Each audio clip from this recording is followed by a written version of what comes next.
Adobe 2023 এখন অনেক সহজেই ব্যাকগ্রাউন্ড রিমুভার অপশন দিয়ে দিয়েছে। এখন ফটো ওপেন করার পর এই অপশনটা অটোমেটিক চলে আসে।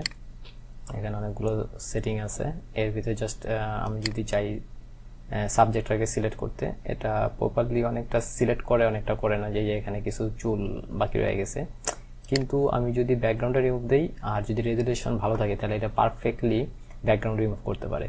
এই যে আমি যদি এখন এখানে ক্লিক করি, এটা অটোমেটিক ডিটেক্ট করবে অবজেক্টটাকে, তারপর ব্যাকগ্রাউন্ডটা রিমুভ করে দিবে। এখন আমি এটাকে জুম করি, দেখাই পারফেক্টলি কাজটা করছে।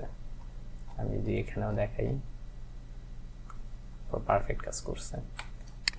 মানে এখন গুগল অ্যাডোবি 2023 মানে পারফেক্টলি অনেক কাজ করতে পারে অটোমেটেড। তারপর ফটোশপ বেটা ভার্সনটা বের হয়েছে, সেটা আরও জটিল কাজ করে, সেটা সম্পূর্ণ